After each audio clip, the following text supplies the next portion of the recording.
Side में एक red button है। दबा दिया, आगे बोलो। জালত আৰক্ষী নিজৰ সন্তানক শাৰীৰিক পৰীক্ষাত উত্তীৰ্ণ কৰোৱাৰ অভিযোগত তিনি আৰক্ষীক আটক কৰা হৈছে। আটক আৰক্ষী কেইজনৰ নাম ক্ৰমে inspector Tapas Sinha, sub inspector বলাই চন্দ্ৰ আৰু নাৰ্ছিং ষ্টাফ দেৱাশিষ সিনহা। তিনিওজন আৰক্ষী বুলি জানিব পৰা গৈছে আৰু কৰিমগঞ্জত চলি থকা শাৰীৰিক পৰীক্ষাত কৰ্তব্যৰত আছিল। তিনিওগৰাকীৰ সন্তান শাৰীৰিক পৰীক্ষাত দিছিল। চিচিটিভি কেমেৰাৰ ফুটেজ পৰীক্ষা কৰি আটক কৰা হৈছে তিনিওজন আৰক্ষীক। আৰক্ষীৰ জালত আৰক্ষী পৰিছে এবাৰ। এক ব্ৰেকিং নিউজ আমি নিউজ লাইভৰ দৰ্শকক জনাইছোঁ। কৰিমগঞ্জত আৰক্ষীৰ জালত আৰক্ষী নিজৰ সন্তানক শাৰীৰিক পৰীক্ষাত উত্তীৰ্ণ কৰোৱাৰ অভিযোগত তিনি আৰক্ষীক আটক কৰা হৈছে।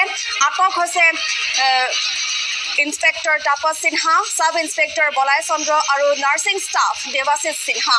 তিনিওজন আৰক্ষী কৰিমগঞ্জত চলি থকা শাৰীৰিক পৰীক্ষাত কৰ্তব্যৰত আছিল আৰু তিনিও সন্তান শাৰীৰিক পৰীক্ষাত অনুতীৰ্ণ হোৱা স্বত্তেও উত্তীৰ্ণ কৰাই দিয়া হৈছিল। চিচিটিভি কেমেৰাৰ ফুটেজত এই তথ্য পোহৰলৈ আহিছে।